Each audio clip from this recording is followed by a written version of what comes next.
श्रोता प्रेमियों, मैं राम सागर शास्त्री आप लोगों के समक्ष रखने जा रहा हूं एक प्रसंग, संक्षिप्त श्रीमद् भागवत। देखिए, श्रीमद् भागवत महापुराण में 18,000 श्लोक, 335 अध्याय और 12 स्कंध हैं।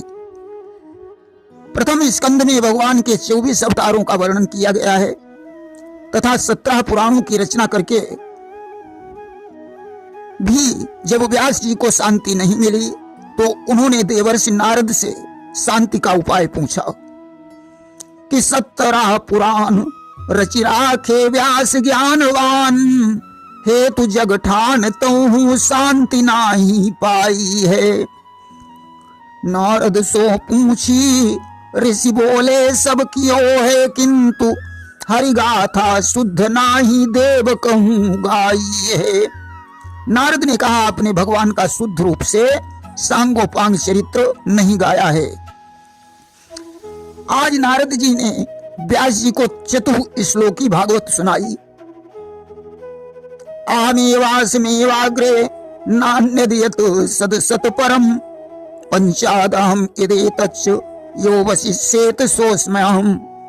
ऋतेर्थम यत प्रतीयेत न प्रतीयेत चात्मनि, तद विद्यादात्मानो मायाम यथा भासो यथा तमः। यथा महान्ति भूतानि भूतेषु चावचेषनु, प्रविष्टानि प्रविष्टानि तथा तेषु नेतेष्वहम्। एतावदेव जिज्ञास्यम् तत्त्वजिज्ञासुनात्मनः, अन्वय व्यतिरेकाभ्याम यतस्यात् सर्वत्र सर्वदा। इन श्लोकों का भावार्थ इस प्रकार है। विराट पुरुष ने ब्रह्मा जी से कहा कि सृष्टि के पहले मैं ही था और सृष्टि के अंत में मैं ही रहता हूँ। सृष्टि के रूप में मैं ही हूँ और सृष्टि के अंत में जो बचेगा वह भी मैं ही हूँ। मेरे अतिरिक्त जो वस्तु दो चंद्रमाओं की तरह मिथ्या प्रतीत होती है, यह सब मेरी माया है। प्राणियों के पंचभूत शरीर में मैं आत्मा के रूप में निवास करता हूँ। भगवान सर्वत्र और सर्वदा विद्यमान है। और दीन है इस लोक चार, सार गुण ऋषि वर तब, तिनको आधार धार काव्य धार धाई है। जन के उद्धार हेतु व्यास कंठ पार किए, गंगा रूप भूतल पर भागवत आई है। अस्तु इन 4 श्लोकों का आधार लेकर व्यास जी ने श्रीमद् भागवत महापुराण की रचना की। इसके पश्चात भीमसेन द्वारा युद्ध में दुर्योधन की जंघा तोड़ी गई। अश्वत्थामा ने पांडव पुत्रों का संहार किया। अर्जुन अश्वत्थामा को पकड़कर द्रौपदी के पास लाए। द्रौपदी ने अश्वत्थामा को छोड़ देने का आग्रह किया। अर्जुन ने उसे अपमानित करके छोड़ दिया। अस्तु अश्वत्थामा ने क्रोधित होकर ब्रह्मास्त्र का संधान कर दिया कि द्रोणी ऋषानो शीघ्र तानु सरासन फेर, शालो ब्रह्मास्त्र ज्वाल त्रिभुवन में छाई है। ब्रह्मास्त्र की ज्वाल उत्तरा के गर्भ को जलाने लगी कि उत्तरा पुकारी हाय, राखो बिहारी गर्भो, हरि ने तत्काल शांति देवी को बंधाई है। उत्तरा ने कृष्ण से कहा, प्रभु हमारे गर्भ की रक्षा करो। भगवान ने उत्तरा को सांत्वना प्रदान की। सूक्ष्म रूपधारी गोपाल उदर मध्य गए, हाथ वज्रधारी जान पुत्र की बचाई है। भगवान ने सूक्ष्म रूप बनाकर उत्तरा के गर्भ में प्रवेश करके गदा के द्वारा उसके गर्भ की रक्षा की। अभारत सुखदानी जन इच्छित परीक्षित मूर्ति, तारनमयी तलभार भूतल पे आई है। उसी गर्भ से परीक्षित लाल का जन्म हुआ।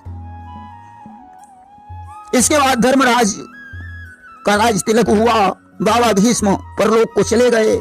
इसके बाद पांडवों ने अश्वमेध यज्ञ किया। तत्पश्चात विदुर, कुंती, गांधारी और धृतराष्ट्र ने संन्यास ले लिया। यदुकुल का संहार हुआ। भगवान कृष्ण परम धाम को चले गए। पांडव हिमालय पर्वत पर गलने के लिए चले गए। अब परीक्षित जी राजा बन गए। कि द्वापर का अंत समय था वह, कलयुग की बारी आई थी। मानो सुख सूर्य डूबता था, दुखमय अंधियारी छाई थी। कलयुग का प्रवेश हो चुका था। एक दिन परीक्षित ने एक गाय और बैल को काले कुरूप व्यक्ति के द्वारा मुगदर से पिटते हुए देखा। गाय ही पृथ्वी थी, बैल ही धर्म था और पीटने वाला कलयुग था। परीक्षित ने धनुष पर बाण चढ़ाया तो कलयुग परीक्षित की शरण में आ गया। उसने रहने के लिए स्थान मांगे। द्यूतम, पानम, स्त्रिया, सूनु, ये 4 स्थान परीक्षित ने उसे प्रदान कर दिए। जुआ, शराब, वैश्यागमन और स्वर्ण, 4 जगहों को पाकर कलयुग परीक्षित के मुकुट में सूक्ष्म रूप बनाकर समाहित हो गया। उनकी बुद्धि नष्ट हो गई। इस वजह से परीक्षित ने समीक ऋषि के गले में मरा हुआ सर्प लपेट दिया। परिणामतः समीक के पुत्र श्रृंगी ने परीक्षित को श्राप दे दिया कि आज के 7वें दिन तुझे तक्षक डस लेगा और तेरी मृत्यु हो जाएगी। अब तो यह जानकर परीक्षित मोक्ष का उपाय सोचने लगे।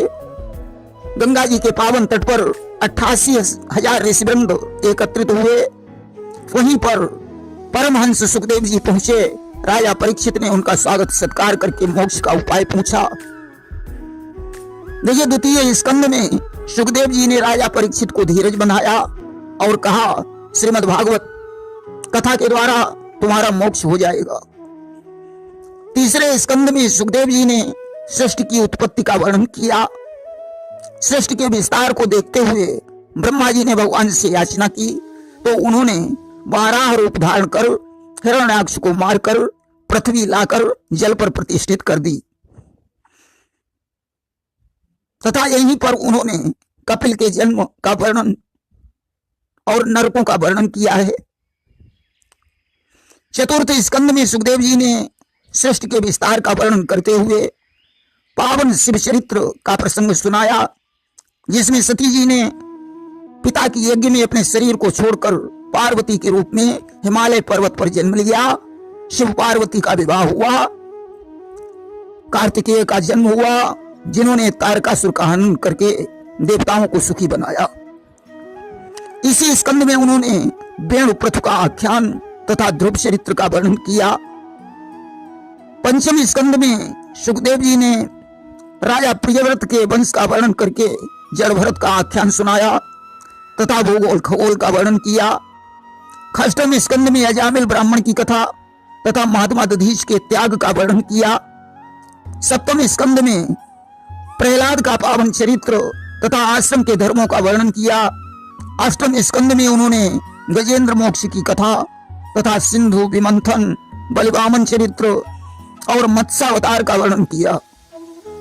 9वें स्कंद में उन्होंने सुदुम्न की कथा, राजा शरियात की कथा, अम्बरीश, इच्छाकु, युवनाश, मानधाता, त्रिशंकु, हरिश्चंद्र, सगर, भगीरथ, दिलीप, रघु, अज, दशरथ आदि राजाओं का वर्णन करते हुए श्री राम का पावन चरित्र सुनाया।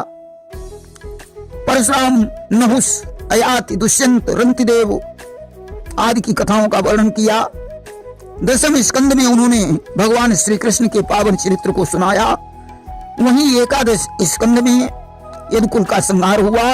भगवान कृष्ण परम धाम को चले गए। 12 स्कंद में परीक्षित मोक्ष की कथा का वर्णन है। प्रेम से बोलिए वृंदावन बिहारी लाल की जय।